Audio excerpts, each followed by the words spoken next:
जी आप सबको डेली यहाँ शिक्षा देते हैं। ये कौन सा मंदिर है? शिक्षा की मंदिर है। कौन सा मंदिर है? शिक्षा की मंदिर है। और स्कूल जो जाते हैं उसको क्या बोलते हैं? विद्यालय बोलते हैं। लेकिन वहाँ विद्या नहीं शिक्षा दिया जाता है ना। हमारे आदरणीय धनंजय बाबू बता रहे थे भी आपको, विद्या किसे कहते हैं? सा विद्या या विमुक्त है। विद्या वो है जिससे हमें मुक्ति मिले, समस्याओं से मुक्ति मिले। तो आपको विद्या के माध्यम से क्या होता है?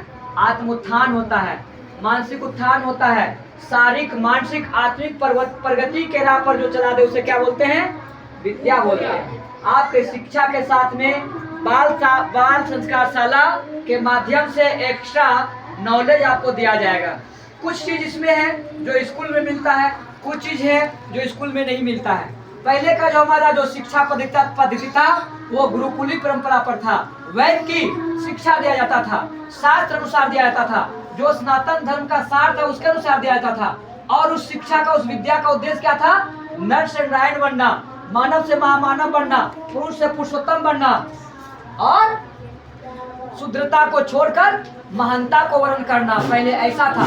और पहले कोई नशा नहीं करता था, चुगली नहीं करता था। क्यों? क्योंकि हर मानव को जीवन जीने की कला सिखाया जाता था और हर मानव के अंदर में सोए हुए संवेदना को, सोए हुए ज्ञान की प्रकाश को जगाया जाता था। जगाने का काम कौन करता था?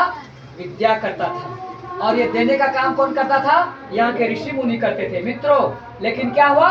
जब से हमारे देश में लॉर्ड मैकाले ने अपना शिक्षा पद्धति लागू किया, तब से हमारा जो प्राचीन विद्या शिक्षा था उस पर रोक लगी और स्वार्थ भरी शिक्षा को लागू किया, जिसके चलते जो सब्जेक्ट आज, जो शिक्षा आज हम लोग पढ़ रहे हैं, ये शिक्षा कोई महामानव पैदा नहीं कर पा रहा है। ये महामानव पैदा करने में असमर्थ है। आज देखिए, जिस यूनिवर्सिटी से पढ़ करके बच्चे निकलते हैं उसी यूनिवर्सिटी में ताला लगाते हैं।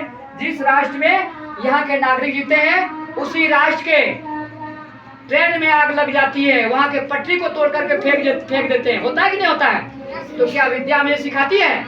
विद्या हमें त्राण करना सिखाता, उपकार करना सिखाता। लेकिन ये शिक्षा हमें विनाश की ओर ले जाता है, लड़ना सिखा देता है, शुद्धता अपनाने के लिए सिखा देता है और स्वार्थ में बदलने के लिए शिक्षा देता है। लेकिन आज जरूरत है हम भारतीयों को, जो प्राचीन विद्या था हमारा, प्राचीन शिक्षा था हमारा, जो हम सभी महानता को वर्णन करते थे और घर घर में, गांव गांव में वह महान आत्मा का अवतरण होता था, जिससे देश हमारा महान था, जिससे देश मेरा जगत गुरु था, जिससे मेरा देश सोने की चिड़िया थे, जिससे मेरा देश चक्रवर्ती सम्राट था।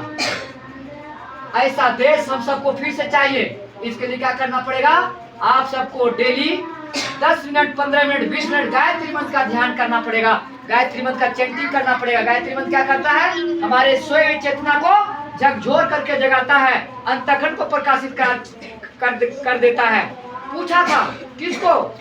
एक पत्रकार ने रविन्द्रनाथ टैगोर से कि आप देश के प्रथम ऐसे कवि हैं जिसको नोबेल पुरस्कार मिला है और पहले भारतीय हैं, आप बताइए इतनी बड़ी उपलब्धि कैसे प्राप्त किया? तो उन्होंने कहा था, the power of soul can be hand only word root which Gayatri मंत्र।